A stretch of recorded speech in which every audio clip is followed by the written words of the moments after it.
नमस्कार, आप देख रहे हैं ऑनलाइन न्यूज वाला। मैं हूं आपके साथ दीपक गुप्ता। जानकारी दे दें कि उत्तर प्रदेश में नगर निकाय चुनाव को लेकर चर्चा जोरों पर है और इन सब के बीच मुलायम सिंह यादव यानी सबके प्यारे नेताजी की छोटी बहू अपर्णा यादव को बीजेपी मेयर पद का टिकट देती नजर आएगी, ऐसे बहुत कयास लगाए जा रहे हैं। इन पर कुछ बातें आप सभी के लिए साफ कर देते और आसान कर देते हैं ये समीकरण समझना कि कैसे अब अपर्णा यादव लखनऊ की मेयर सीट के लिए आगे आ सकती है, जो बीजेपी के नियम कहते हैं। और योगी आदित्यनाथ ने मुख्यमंत्री पद पर रहते हुए एक बड़ी बैठक में ऐलान कर दिया कि, और वो ऐलान अपर्णा यादव के समर्थन में। आपको बताएं तो सबसे पहले आपको बता दें कि लखनऊ मेयर पद को लेकर बहुत कुछ उठापटक हो रही है।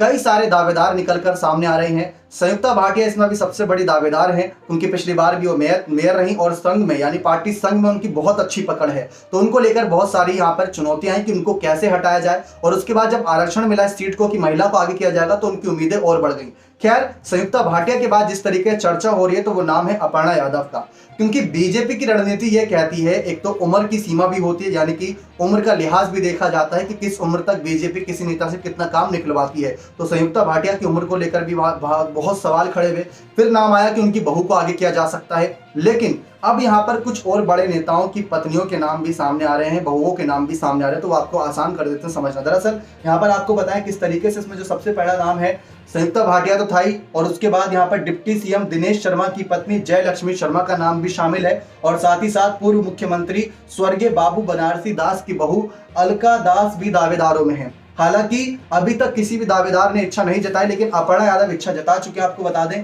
अपर्णा यादव ने साफ कह रखा है कि एक तरीके से संकेत दिया था, क्योंकि अभी हाल ही में आप उनके ट्विटर पर जाएंगे तो वहां देखेंगे जो उनकी पोस्ट है वो लखनऊ के आसपास की कुछ पोस्ट है, कुछ समारोह में शामिल होती है। संयुक्ता भाटिया ने इशारा करा था कि वो दोबारा मेयर बनना चाहती, क्योंकि उन्होंने कुछ और बड़े नेताओं के नाम गिनाते हुए कहा कि जब इनको दोबारा मौके दिए गए तो मुझे भी दोबारा मौका मिलना चाहिए। सपा से भाजपा में गई अपर्णा यादव।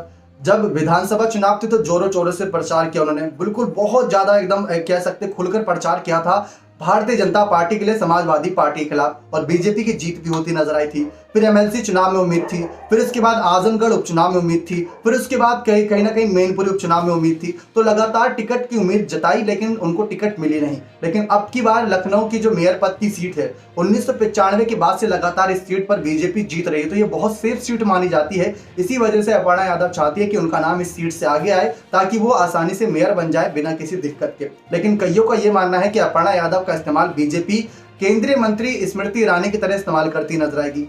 तो वहां पर एक सवाल है कि उनको आगे लोकसभा चुनावों में इस्तेमाल किया जा सकता है। अब आपको बताएं कि योगी आदित्यनाथ ने क्या ऐलान किया। दरअसल ये जो बड़े बड़े नेताओं की पत्नी बहुओं के नाम सामने आ रहे हैं, इस पर पूरी तरीके से रोक लगा दी। योगी आदित्यनाथ ने कहा बैठक में कि आप पार्टी के नेताओं पर दबाव बनाना छोड़ दीजिए कि आपके परिवार में से ही किसी को टिकट दिया जाए। टिकट उसी को मिलेगा जो नया चेहरा होगा, टिकट उसी को मिलेगा जो दावेदार सही होगा, जिसकी भूमिकाएं सही होंगी आगे। तो इस तरीके से योगी आदित्यनाथ ने साफ कहा कि पार्टी में उन परिवार के लोगों को टिकट नहीं मिलेगा या टिकट की दावेदारी बहुत सोच समझकर बांटी जाएगी। तो ये आप सपने छोड़ दीजिए, मेहनत करिए। जो सीटें हम पिछली बार हारे थे उन पर कैसे जीत हासिल हो, हर वोटों पर जाके जनता के बीच बने रहिए। तो इस तरीके से योगी आदित्यनाथ ने संकेत दिया। और यह फायदा किसको देगा? अपर्णा यादव को, क्योंकि अपर्णा यादव पार्टी में नया चेहरा है। भले ही मुलायम सिंह यादव की छोटी बहू है, अखिलेश की बहुत खास है, परिवार से आती है, लेकिन वो समाजवादी पार्टी और ये बीजेपी पार्टी है। तो यहाँ पर अपर्णा की उम्मीदें जगी हैं योगी आदित्यनाथ के इस ऐलान के बाद। और रही बात संयुक्ता भाटिया की, तो हमने सवाल उठाई दिया उनकी उम्र को लेकर कि क्या आगे बढ़ाएगी बीजेपी या नहीं। गुजरात चुनाव अच्छा उदाहरण है। गुजरात चुनाव में कई सारे सिटिंग विधायकों को बैठा दिया गया था, तो उस तरीके से संयुक्ता भाटिया की भूमिका को लेकर भी सवाल है। तो कहीं ना कहीं योगी आदित्यनाथ साफ इशारा करते नजर आ रहे हैं अपर्णा यादव की भूमिका को लेकर। देखते हैं अपर्णा यादव को यहाँ पर टिकट मिलती है या यहाँ पर ही बड़ा झटका लगता है। और समाजवादी पार्टी लखनऊ में अगर अपर्णा यादव उतरती है तो सामने से किसे उतारेगी ये देखना बेहद दिलचस्प रहेगा। बने रहे चैनल के साथ ऐसी और तमाम जानकारियों के लिए बहुत बहुत धन्यवाद।